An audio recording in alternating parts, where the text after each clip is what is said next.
su palabra viva. Todo es posible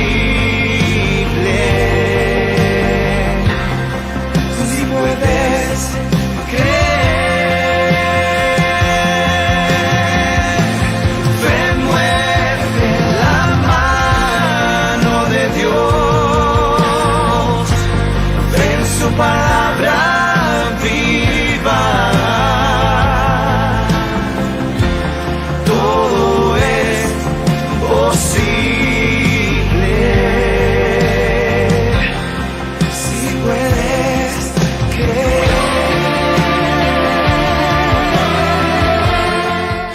Muy bien, nos encontramos ya dispuestos para dar comienzo al estudio bíblico, para la escuela dominical, y aquellos hermanos y amigos se conectan también con el interés de aprender de la palabra del Señor.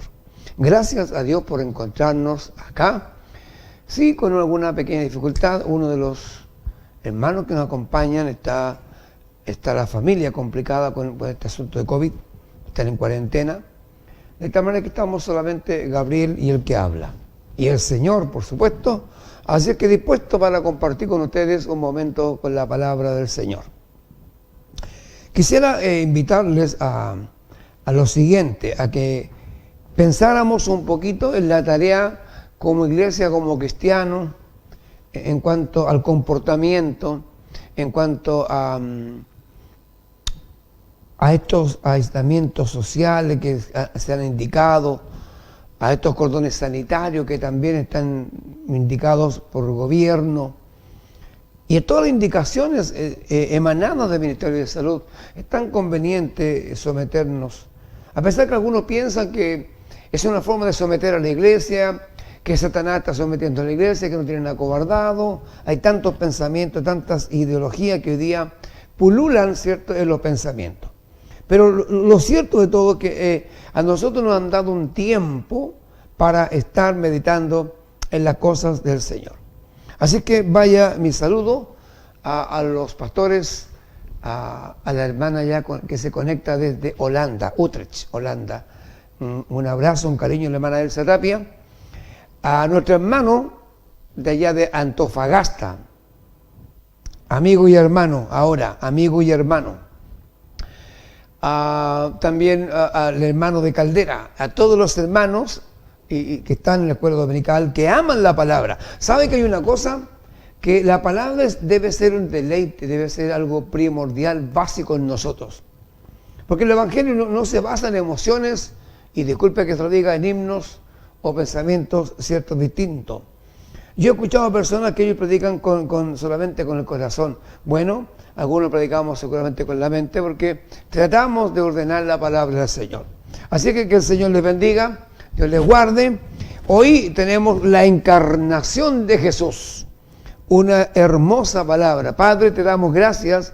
Al comenzar esta clase, ruego que tú nos dirijas, nos des el entendimiento y poder seguir esta línea, Señor, que hemos iniciado semanas, meses atrás. Te damos gracias por esta oportunidad y te ruego, Señor, que sea de gran provecho. Tu bendición sobre este estudio, la bendición que viene de Jesucristo. Amén y amén. Es tan vasta, es tan inmensa la doctrina de la encarnación de Jesús. Pero para ello, ¿sabes? Importante, y no quiero olvidarme de hacerle un comentario. Más que nada un comentario, un aporte al estudio. Es importante, nosotros hemos hecho, ¿cierto?, cristología. Durante toda esta semana hemos estado enseñando cristología. Y la cristología es la rama de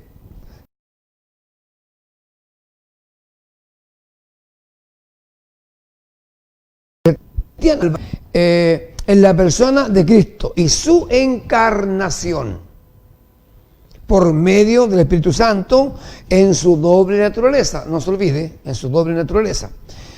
Esta cristología busca explicar la obra salvadora de Cristo mediante la comprensión de su divinidad y humanidad en su ministerio, y también nos presenta a Dios acercándose al hombre por medio de la Biblia y quitando las barreras que separan a Dios mediante el cumplimiento de las profecías mesiánicas en Cristo Jesús y restaurando al hombre a su bendita comunión.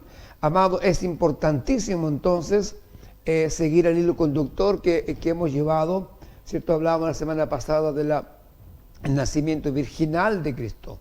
Hoy día vamos a hablar de la encarnación de Cristo o la encarnación de Jesús o el Dios hecho carne, ¿ya? O Dios hecho carne, nacido de una virgen evidente, pero hecho carne. Es lo que hoy vamos a estudiar. Para ello, yo les invito a leer al profeta Isaías en el capítulo 9, versículo 6 y versículo 7. Entonces, vamos a leer la palabra Isaías, capítulo 9, 6, 7, dice así: porque un niño nos es nacido, hijo nos es dado, y el principado sobre su hombro, y se llamará su nombre admirable, consejero, Dios fuerte, Padre eterno, príncipe de paz. Lo dilatado de su imperio y la paz no tendrán límite. Sobre el trono de David y sobre su reino, disponiéndolo y confirmándolo en juicio y en justicia desde ahora y para siempre. El celo de Jehová de los ejércitos hará esto. Bien, el texto, ¿cierto? Después vamos a considerar a Lucas capítulo 2, versículo 38.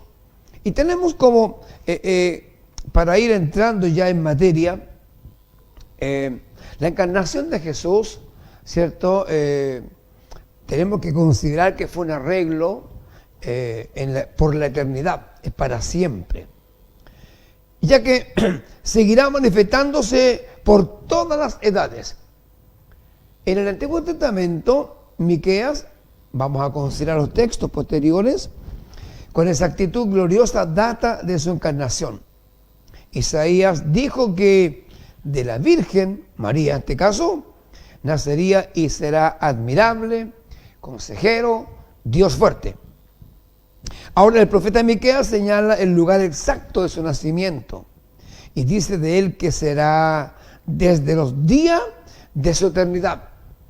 En el Nuevo Testamento hay anuncios celestiales acerca de la encarnación. Vamos a ir considerando más tarde, porque quiero hacer el texto de Isaías, y todo lo que está en este expositor lo vamos a ir detallando. Luego vamos a considerar a Dios hace todo perfecto y Jesús tuvo mente humana. En eso está basado el estudio bíblico de este día. Bien, vamos entonces a entrar en la clase misma. Bendito y alabado sea el nombre del Señor. Cuando el profeta dice, ¿cierto? Porque un niño nos es nacido, hijo nos es dado, y el principado sobre su nombre, y se llamará su nombre admirable, consejero, Dios fuerte, Padre eterno, príncipe de paz. Quedémonos en la frase, porque un niño nos es nacido. Esto expresa la humanidad de Cristo. Expresa tácitamente la humanidad de Cristo. Veamos que en 1 de Juan, capítulo 4, versículo 9, dice: en esto se mostró de Dios para con nosotros, que dice que envió a su Hijo unigénito al mundo para que vivamos por Él. El texto dice que envió a su Hijo unigénito al mundo para que vivamos por Él. Lucas capítulo 2, versículo 7, y dio a luz su Hijo primogénito, Eso dice Lucas, y dio a luz su hijo primogénito. Vamos a considerar este concepto primogénito. Más adelante lo vamos a tomar en detalle. Amén. Y cuando dice el texto que estamos tratando, que es Isaías 9:6, otra expresión u otra frase, hijo nos es dado, refiérese derechamente, ¿cierto?, a la deidad. En este texto vamos a considerar 5 grandes nombres que se le atribuyen a este niño que refiere el profeta. Admirable, número 1. Nombre de la lengua hebrea, y en Jueces se trata, ¿cierto?, o se traduce algunas veces como algo secreto, y otros lo tratan como el concepto de admirable. Respecto de consejero, significa que no recurrió de junta de consejero y señala quién fue su consejero, o sea, señala la grandeza, la omnipotencia, omnipresencia y todos los atributos referidos con respecto al concepto consejero. Y cuando dice que Dios es fuerte, aquí es el Gibor, es decir, el poderoso héroe de Dios. Más tarde seguimos el versículo, el texto. Padre eterno, refiérese a Padre de la eternidad, es decir, desde siempre. Y Juan, agreguemos a Juan 1:3, que dice, todas las cosas por Él fueron hechas, y sin Él nada de lo que ha sido hecho fue hecho. Y cuando se refiere al profeta en este concepto príncipe de paz, aquí es Sar Elohim. Y vamos a explicar un poco más, y para eso vamos a tomar a Isaías 57 y vamos a tomar del versículo 15 al 19. Versículo 15 dice, así dijo el alto y sublime. En la Biblia, alto y sublime está escrito con mayúscula. Dice, el que habita la eternidad. Amén. El que habita la eternidad, cuyo nombre es el Santo. Habita en la altura, y fíjese, y en la santidad. Vamos entendiendo, vamos al versículo 6. Ni para siempre me enojaré. Hay una advertencia, ¿ya? Porque dice, pues decaería ante mí el espíritu y las almas que yo he creado. Es decir, es un estado, no es permanente, es un momento que el Señor señala en el versículo 16. Y el versículo 17, por la iniquidad de su codicia me enojé y le herí. El versículo 17 responde entonces al versículo 16. ¿Por qué se enojó? Y responde, ¿cierto? Por la iniquidad y la codicia me enojé y le herí. Y el versículo 18 dice, he visto sus caminos, pero le sanaré, le pastorearé, y fíjese qué maravilloso, y le daré consuelo. Ahora bien, el versículo 20 lo agregamos y dice, y lo sanaré.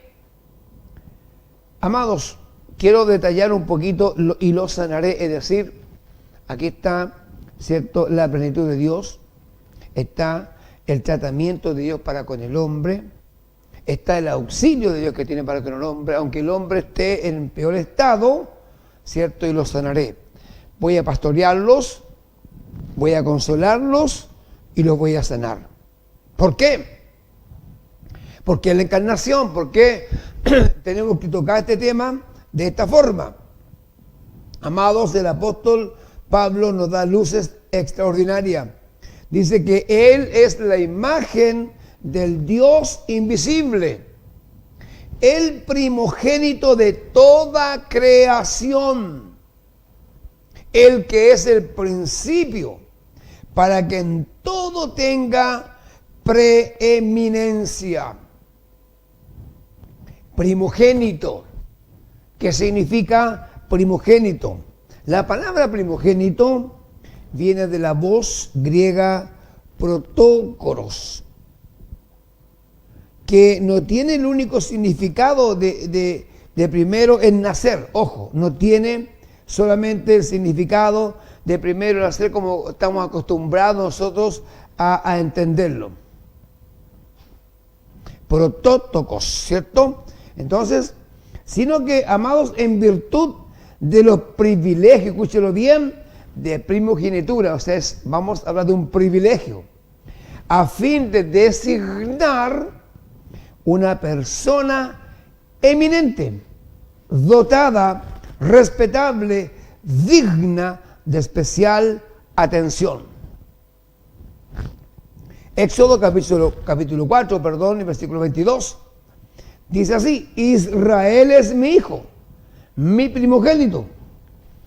Todos sabemos que Jacob nació después de Esaú. ¿Qué ocurre acá? Dios lo considera su primogénito, se convierte Jacob en su hijo predilecto. Amén. Ahora, vamos a Jeremías 31:9. Efraín, dice, es mi primogénito. Manasés, su hermano, nació primero. Pero Dios considera a Efraín su primogénito. Lo pone en otro nivel. Lo pone en lugar de preeminencia. Entonces, ¿en qué sentido era el primogénito, según Jeremías 31:20, referido a Efraín? Efraín, dice Dios de él, hijo precioso. Es decir, tú eres mi hijo predilecto, tú eres mi hijo preferido, sobre los demás, sobre ti hay algo especial, sobre ti hay algo distinto. Ahora, referido también esto a David, sabemos que David era el menor de 8 hermanos, pero Dios en el Salmo 89, versículo 27, dice: yo también le pondré por primogénito. El más excelso de los reyes amados de la tierra, ¿cierto? El más excelso el rey de la tierra fue considerado David, un hombre, ¿cierto? Extraordinario por su humildad y por sus proezas, como general, como todo, como rey, como cantor, como poeta, un hombre excepcional, aunque no perfecto, porque el único perfecto es Cristo, no se olvide. Siendo hombre, ¿cierto? Él fue Dios, por eso fue perfecto.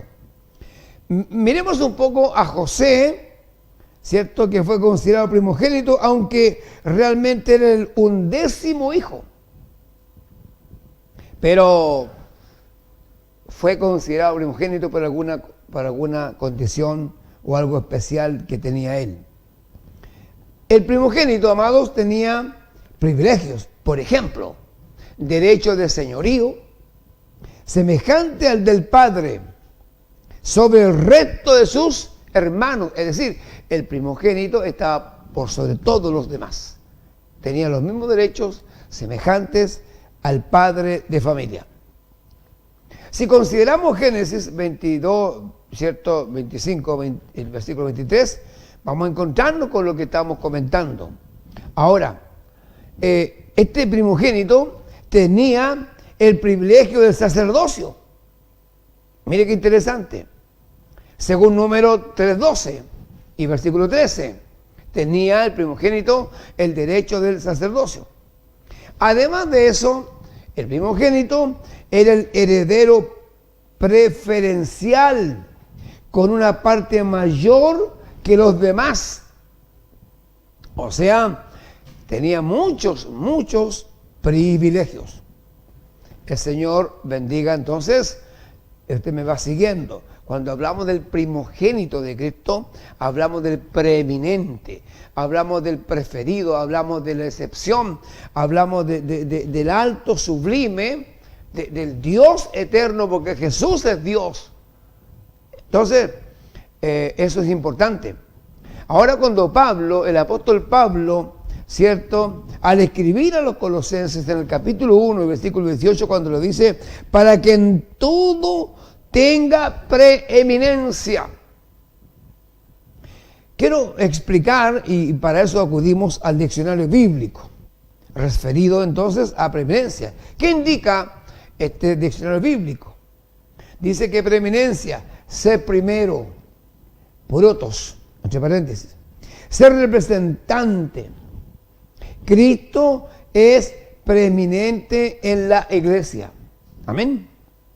Luchar por ser el primero era un detalle. Por ejemplo, Diótrefes, un personaje muy pintoresco de la Escritura, al cual le gusta o le gustaba tener siempre el primer lugar. Ya a él le gustaba ese detalle, le gustaba ser preeminente, le llamaba la atención. En 3 Juan, versículo 9, encontramos el texto. Ahora bien, vamos a hablar un poquito de la evidencia de la preeminencia de Cristo. Y esto sí, hermanos, aquí vamos a entrarnos ya a esta encarnación, a este tema tan glorioso.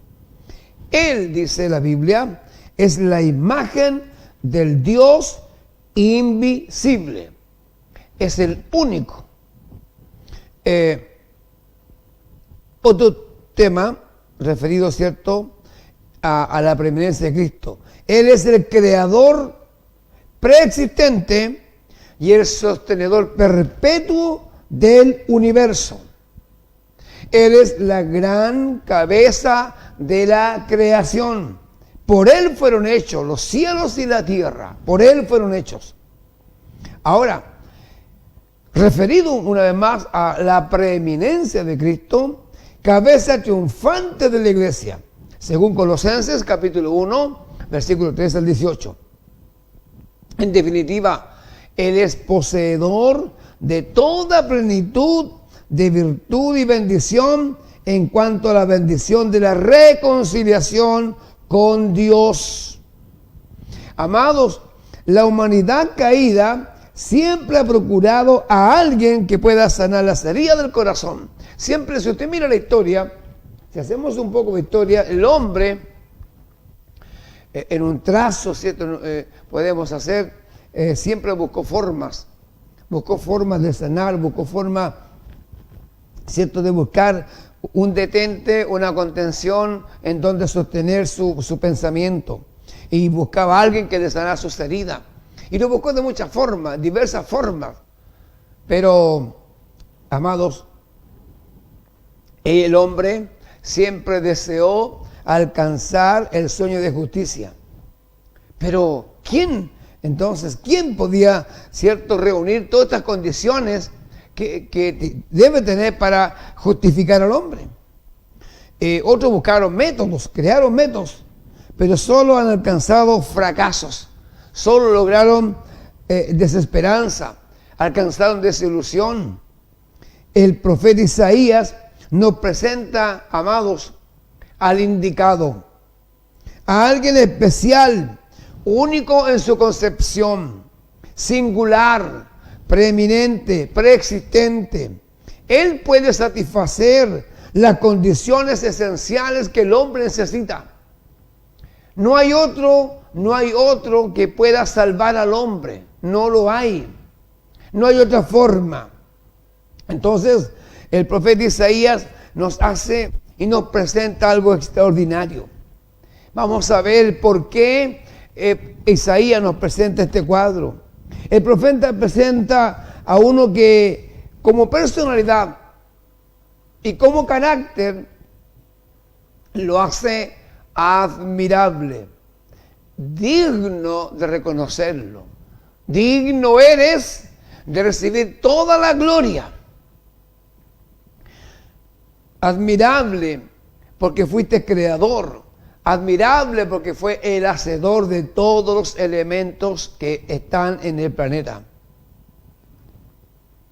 Pero aparte de eso, ¿cuál es la formación de esta opción que Isaías nos presenta en las Escrituras? ¿Sabe? Él lo sabe todo. Él lo conoce todo.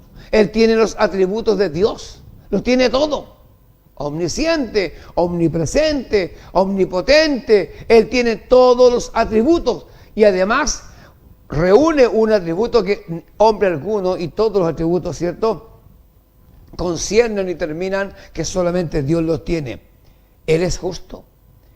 No hay ser justo en la tierra si no es Él.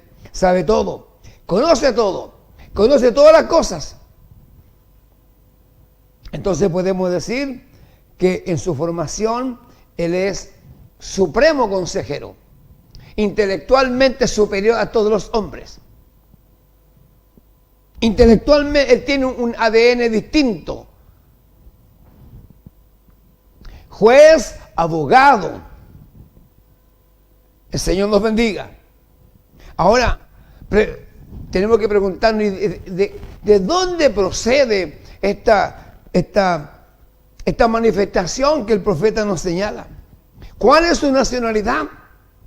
Amados, y nos responde el profeta: Él es el Dios fuerte, y Él es el unigénito Hijo del Dios vivo. Tanto que el hombre ha buscado, cuando tiene a su alcance, tiene a Dios a su alcance para lograr los sueños de justicia. Entonces, preguntémonos ahora, y el profeta nos hace también, nos da a entender, bueno, ¿y cuál es su currículo profesional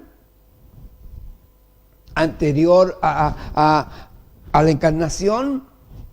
¿Sabe? Un currículum vasto. No hay hombre profesional en la tierra que tenga mayor currículum que el profeta presenta.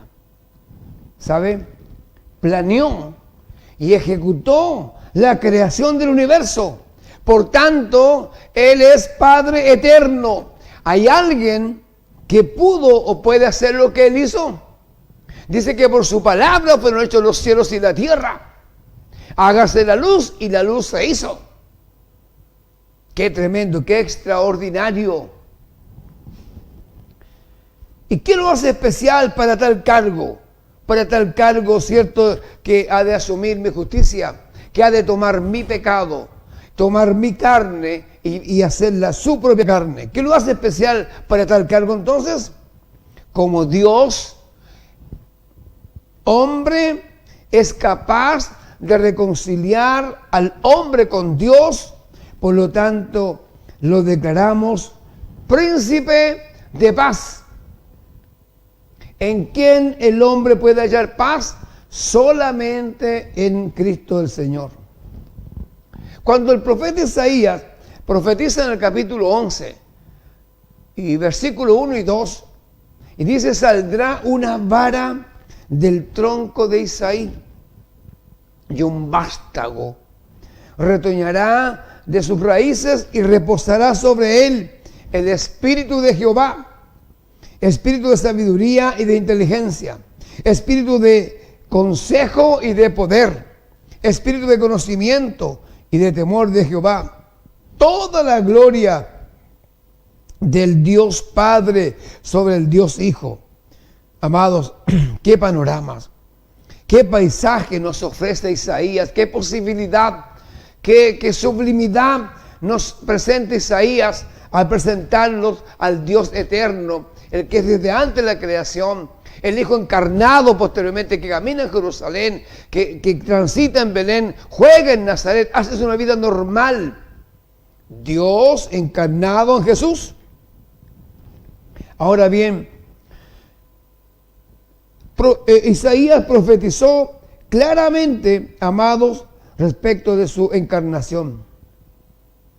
Si usted toma Isaías 7:14, que lo hemos ido considerando, y versículo 15, hoy leímos Isaías 9:6. Isaías también nos dice, nos refiere a este Jesús, en su juventud en Nazaret. En el capítulo 11, versículo 1 y 2, está referido, ¿cierto?, la juventud de este Jesús en Nazaret. 53.2, Isaías 53.2 también toca este tema. Amados, en cuanto a su relación con el Padre, Isaías 42.1, Isaías 50, versículos 4 y 5. Referido respecto a sus milagros, lo encontramos en Isaías 35, versículos 5 y 6. Referido a su mensaje, Isaías 61, versículo 1 y versículo 2. Su ministerio específico a los gentiles, capítulo 9, versículo 1 y versículo 2. Su ministerio lleno de gracia para todos, Isaías 42, versículos 2 y 3. Cuando refiere su sufrimiento y muerte, Isaías 50, versículo 6. Isaías 52, versículo 14. De su resurrección, ascensión y exaltación, Isaías 52, versículo 13. Amados, su reinado milenario, también el profeta Isaías lo anuncia. Isaías 9, versículo 7. Isaías 42, versículo 4, etcétera, etcétera. Muchos textos. Yo sé que esto es cansador, esto es denso, pero tenemos que tener la paciencia y tenemos que tener también, ¿cierto?, el buen deseo de ir mejorando y aprendiendo. El Señor nos bendiga. Amados, ya hemos visto textos en el Antiguo Testamento, ¿cierto?, referido a la encarnación de Cristo. Claramente Isaías y Miqueas hacen algo excepcional. Nos dictan, ¿cierto?, unos textos maravillosos. Y vamos a considerar ahora algunas declaraciones que están explícitas, declaradas en el expositor bíblico. Vamos a ir avanzando un poco y aclarando esto que para muchos, ¿cierto?, aparece un poquito complejo. Entonces, en el Antiguo Testamento hemos visto muchos textos referidos a la encarnación de Cristo, en su sufrimiento, en su ministerio, y todos hablan con exactitud de Él. Ahora, Isaías, ¿cierto?, y Miqueas son los profetas más destacados. Yo me quedo asombrado con Miqueas, la exactitud del nacimiento. Es increíble. Ahora, existen abismales declaraciones, muchas declaraciones. ¿Ya? Hay anuncios, por ejemplo, en el Nuevo Testamento nos encontramos con anuncios celestiales de la encarnación de Cristo. Por ejemplo, el sacerdote Zacarías, en Lucas 1:17, declara: e irá, dice, delante de él con el espíritu y el poder de Elías, para hacer volver los corazones de los padres a los hijos, y de los rebeldes a la prudencia de los justos, para preparar al Señor un pueblo bien dispuesto. Esto está acá en el expositor. Yo estoy declarando el texto ahora. Amados, a María, y le dice: y ahora concebirás en tu vientre y darás a luz un hijo y llamarás su nombre Jesús. El santo ser que nacerá será llamado Hijo de Dios. Lucas 1, 31 al 35. Amados, se manifiesta también, ¿cierto?, se le anuncia también a Elizabeth. Y clamó a gran voz y dijo: bendito tú entre las mujeres y bendito el fruto de tu vientre. Lucas 1, 42. A José el carpintero se le manifiesta: José, hijo de David. Le dice: no temas recibir a María, tu mujer, porque lo que en ella hay engendrado el Espíritu Santo es, y dará a luz un hijo, y llamará su nombre Jesús, porque él salvará a su pueblo de sus pecados. Mateo capítulo 2, versículos 10 y 12. A los pastores les dijo, pero el ángel les dijo: no temáis, porque aquí os doy nuevas de gran gozo, que será para todo el pueblo. que os ha nacido hoy en la ciudad de David un Salvador, que es Cristo el Señor. Esto servirá de señal.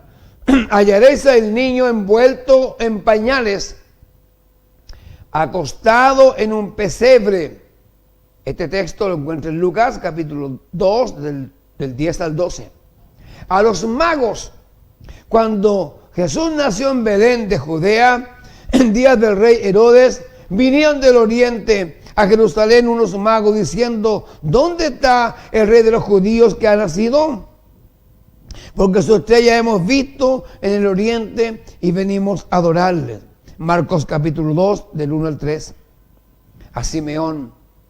Este Simeón, oriundo de Jerusalén, justo dice la Biblia y piadoso, esperaba la consolación de Israel, y el Espíritu Santo estaba sobre él.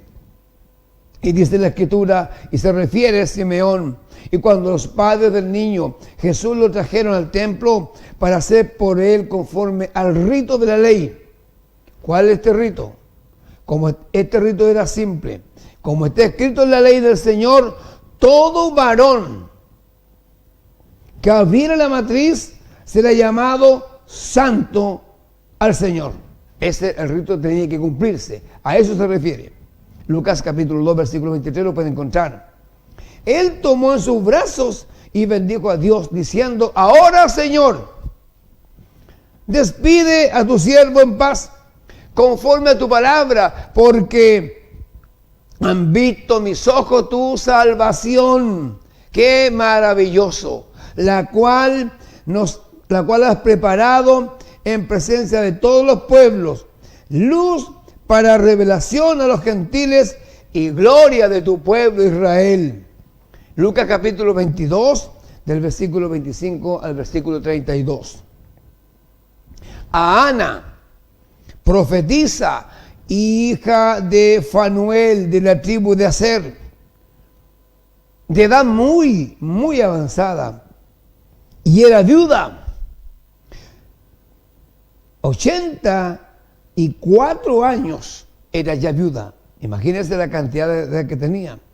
Y no se apartaba, dice la Escritura, del templo, sirviendo de noche y de día, con ayunos y oraciones. Esta, presentándose en la misma hora, daba gracias a Dios y hablaba del niño a todos los que esperaban la redención de Jerusalén. Gloria al Señor. Amados, ahora, ¿por qué nos preguntábamos días atrás la razón por el nacimiento virginal? ¿Cuál fue la razón del nacimiento virginal? El porqué de la encarnación fue revelar al Dios invisible. Entonces tenía que ser un evento singular, único. Lo explicábamos la semana pasada. Lo explicábamos claramente. ¿Por qué? Porque a Dios nadie le dio jamás el unigénito Hijo que está en el seno del Padre. Él le ha dado a conocer, San Juan 1:18. Jesús le dice a uno de sus discípulos: tanto tiempo hace que estoy con vosotros y no me has conocido, Felipe. El que me ha visto a mí ha visto al Padre. ¿Cómo pues dices tú, muéstranos el Padre? San Juan 14:9. Qué tremendo, ¿eh? Qué impactante debió haber sido para Felipe. Amados, además, el porqué de la encarnación? Para garantizar el pacto davídico. Este pacto decía que un heredero de su propia simiente reinará sobre Israel. Y dice la Escritura: yo levantaré después de ti a uno de tu linaje, el cual procederá de tus entrañas, y afirmaré su reino. Él edificará casa a mi nombre, y yo afirmaré para siempre el trono de su reino, y yo le seré a él padre, y él me será a mi hijo. Bendito sea el nombre del Señor. El porqué de la encarnación, además, es para hacer sacrificio por nuestros pecados. Y sabéis que Él apareció para quitar nuestros pecados y no hay pecado en Él. 1 Juan 1:15. Pero Cristo, habiendo ofrecido una vez para siempre un solo sacrificio por los pecados, se ha sentado a la diestra de Dios. Hebreos 10:12. Porque el Hijo del Hombre no vino para ser servido, sino para servir y para dar su vida en rescate por muchos. Es entonces el porqué de la encarnación. Tenía que morir. Buscó la forma Dios de hacerse hombre, semejante a un hombre, para morir por los pecados nuestros. ¿Por qué? Otra razón del porqué de la encarnación: para reconciliarnos con Dios, para reconciliar al hombre con Dios. Que Dios, dice la Biblia, que estaba en Cristo reconciliando consigo al mundo, no tomándoles en cuenta a los hombres sus pecados, y nos encargó a nosotros la palabra de la reconciliación. 2 Corintios capítulo 5, versículo 19. ¿Por qué Cristo fue reencarnado? ¿Por qué la encarnación? ¿Por qué?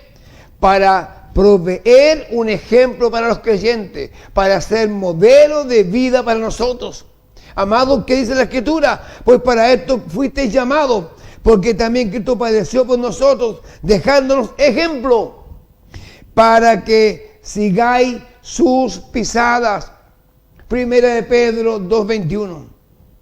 Otra razón de la encarnación de Cristo: para proveer al creyente un sumo sacerdote, según Hebreos 2:7, para destruir al diablo y sus obras, para escapar de la maldición histórica sobre la simiente de Adán.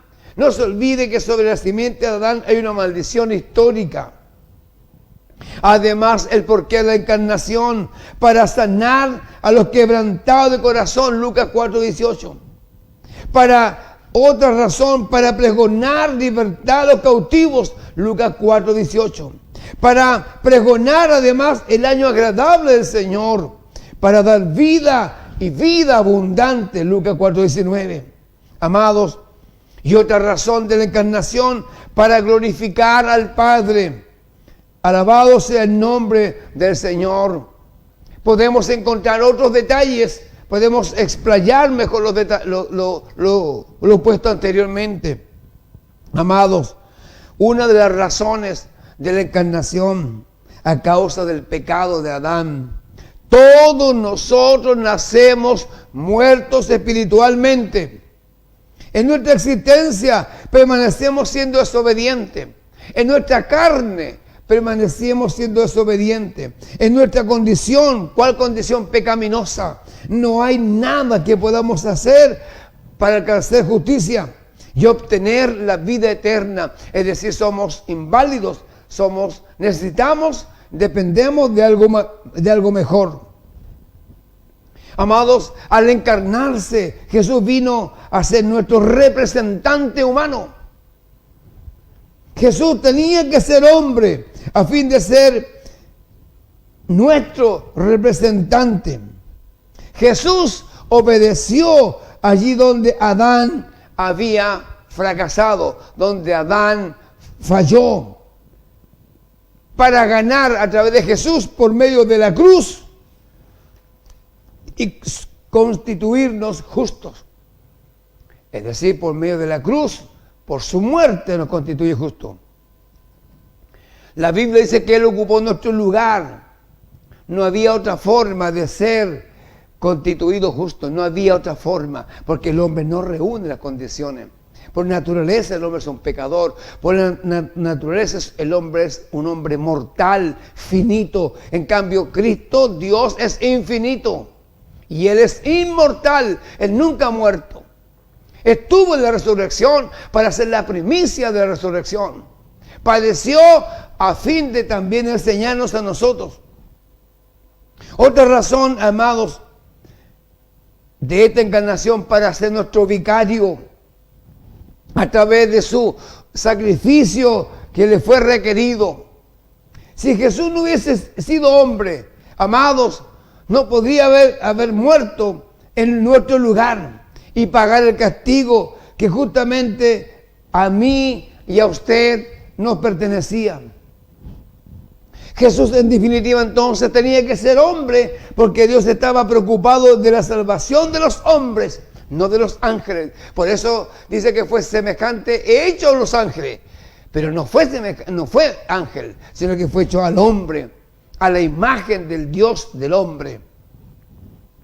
Fue necesario entonces que compartiera esa naturaleza humana a fin de ser nuestra expiación por los pecados. Su sacrificio, hermanos, fue una sustitución aceptable de nosotros. Él se puso en mi lugar, ocupó mi lugar, tomó mi forma, tomó mi vida. Además, otra razón para ser mediador entre Dios y los hombres. Necesitábamos un mediador que nos representara ante Dios y así llevarnos de retorno a Él. Cristo se puso entre Dios y el hombre. Esta separación es obra del pecado del hombre. El pecado separó a Dios del hombre. Entonces Dios se hace carne y vuelve a reconciliarnos a través de Él, entonces, de su Hijo, que se puso entre Dios y el hombre. Y nos reconcilia. Otra razón, cierto, más detallada, para que se cumpliese el propósito original de Dios, que el hombre tuviese gobernanza sobre la creación. Cuando Dios creó, cuando hizo la creación, pensó en el hombre, que hubiera un gobernante. Y creo que es una de las razones por la cual Satanás, Lucifer, se incomoda cuando escucha y observa desde arriba que Dios ha hecho una creación gloriosa, fantástica, bellísima, en su perfección, por su palabra, y Él, que era el centro, iba a dejar de ser lado, porque aparte de eso, a Dios se le ocurre crear al hombre, a Adán, para que gobernara. Entonces Lucifer se indigna, se molesta, y de ahí viene entonces el principio, ¿cierto?, de la caída del hombre. Que el Señor nos bendiga. Amados, entonces el hombre fracasó en el propósito. Olvidó la premisa de bendición y cayó en el pecado. No puso atención. Jesús entonces encarnó la condición de hombre. Es decir, Jesús al encarnarse toma la condición humana, la condición del hombre. Por eso dice el apóstol que se hizo pecado. Sin ser pecador, Él se hizo pecado. Y de ese modo, siendo hombre, pudo obedecer a Dios, obteniendo, amados, el derecho de sojuzgar la creación. Por eso las Escrituras declaran, hermanos, en Mateo 28, 18. Y Jesús se acercó y les habló diciendo: toda potestad me es dada en el cielo y en la tierra.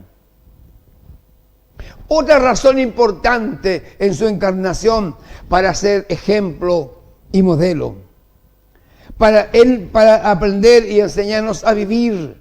¿Cómo debemos de vivir? Porque aprender a ser justos ante Dios, vivir como Él vivió, es un desafío enorme. ¿Sabe lo que dice 1 Juan 2:6? Somos de Dios. Además de esto, de ejemplo y modelo, debemos ser puros como Él es puro. Y todo el que tiene esta esperanza se purifica a sí mismo. Otra razón, somos transformados a su semejanza, según 2 Corintios 3:18. Somos transformados, dice el apóstol, de gloria en gloria, en la imagen como por el Espíritu del Señor. Amados, el modelo, debemos sufrir como Él sufrió. 1 Pedro 2:21 nos dice: Cristo padeció por nosotros, dejándonos ejemplo para que sigáis sus pisadas. También Jesús es nuestro modo de perseverar en la vida cristiana. Amados, ¿cómo escaparemos nosotros si descuidamos una salvación tan grande? Cuando Él nos enseña, Él fue perseverante. Siendo Dios, se humilló. Siendo Dios, oró. Siendo Dios, obedeció al Padre. Siendo Dios, creador de los cielos y la tierra. Siendo el Señor de todo el universo, vivió como un hombre humilde. Se humilló, perdonó. Fue normal, tal cual es usted. Y otra razón de la encarnación, para ser semejantes en su muerte. La Biblia dice, mas nuestra ciudadanía está en los cielos, para que sea semejante al cuerpo de la gloria suya. Semejantes, ¿cierto?, al cuerpo de la gloria de Cristo, según Filipenses 3, 20, 21. Amados, cuando nosotros aprendemos a vivir la realidad del ya no vivo yo, más Cristo vive en mí, según Gálatas 2:20, estamos entendiendo que tenemos a un ejemplo y tenemos un modelo a seguir, y para que hubiese un modelo y para que hubiese una imagen, tuvo que la imagen del Dios invisible revelarse en carne. ¿Me entiende? Por esta razón, ahora ya presentado a Cristo en carne, Él hizo todo, entonces nos dio ejemplo. Él nos dio ejemplo a vivir. Era imposible aprender a perdonar o amar a otros teniendo nuestra propia confianza y además agregado nuestra naturaleza orgullosa, ¿cierto?, imparcial. Dios tenía que hacerse hombre entonces por nosotros. Dios tenía que hacerse hombre por nosotros. Amados en el Señor. Y otra cosa, porque se encarnó para ser modelo de nuestros cuerpos redimidos. ¿Sabe? Es imposible entrar a la vida eterna con este cuerpo. Estos cuerpos terrenales. ¿Sabe? Dios nos dará un cuerpo celestial al momento de la resurrección. Él transformará todo en un abrir. Todo este cuerpo, esta carne corrupta, se va a transformar cuando Él rapte, cuando Él venga por su iglesia. Al volar al encuentro, ya no voy a ir con este cuerpo, ni usted tampoco. Va a subir, tal como Jesús dice que en cuerpo de gloria. Bendito y alabado sea el nombre del Señor. Además se encarnó para, amados, compadecerse como Él, compadecerse de nosotros como sumo sacerdote. Como, hermanos, ha vivido como hombre, ¿cierto? Siempre Dios tiene la condición de sentir compasión. Como Jesús vivió como hombre, sintió esa compasión con el hombre, porque experimentó, tuvo una vivencia, fue vivencial la vida de Cristo con los hombres, pescó con los hombres, comió con los hombres, jugó con los hombres. Amados, es tremendamente maravilloso lo que ocurre. En los tiempos pasados conversó con Adán, con Enoc, con Abraham. Él conversó con ellos.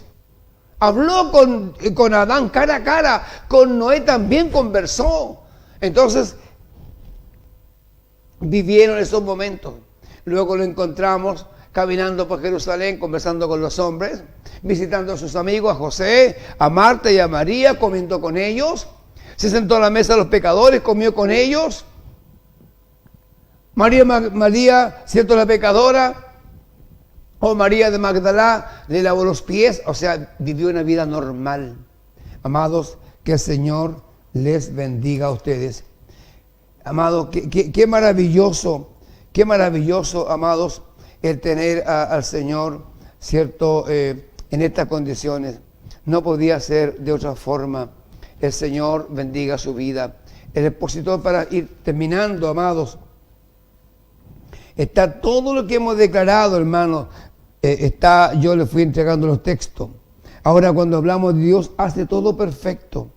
El porqué de la encarnación fue revelar entonces al Dios invisible. Ya hemos dicho la forma, a través o mediante o para cumplir la profecía.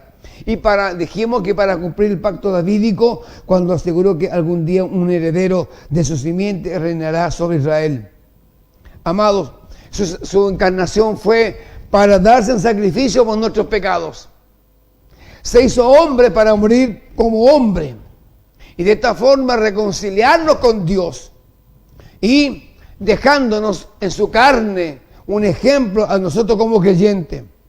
Amados, y además de eso destruir al diablo con sus obras y escapar de la maldición heredada.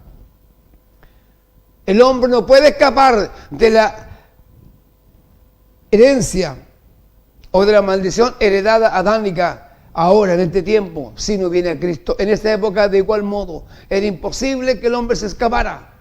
Es por eso que el hombre necesita un mediador, necesita un salvador.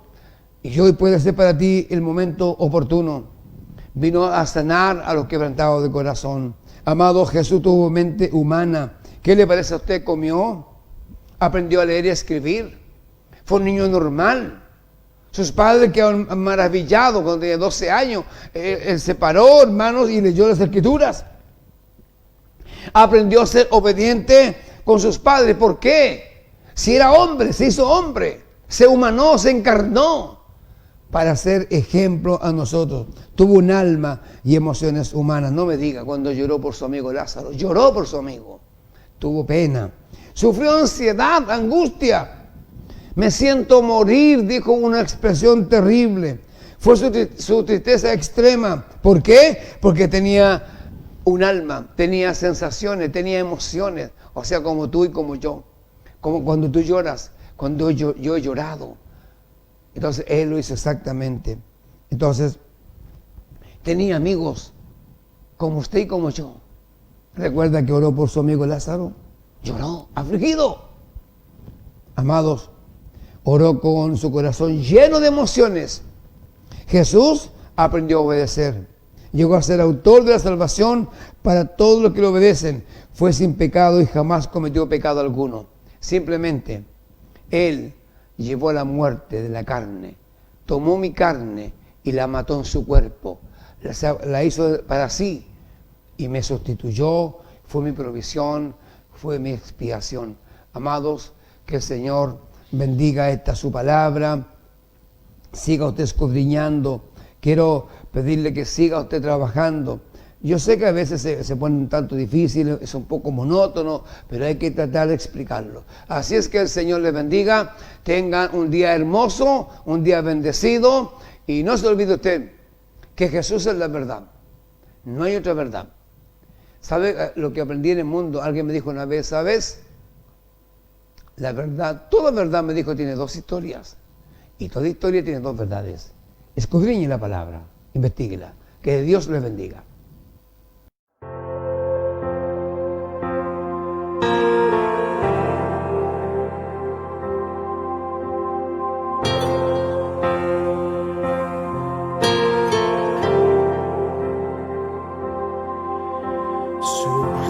Sublime gracia del Señor, que a un infeliz salvó.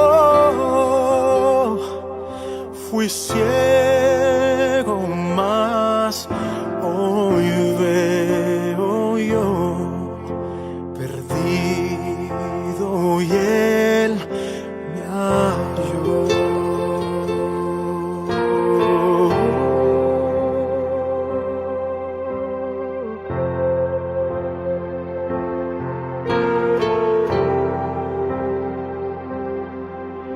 Su gracia me enseñó a temer, mis dudas ahuyentó. Oh, cuán precioso fue en mi ser cuando Él me transformó. Ya libre soy, Dios me salvó, y mis cadenas ya Él rompió, y como un río fluye el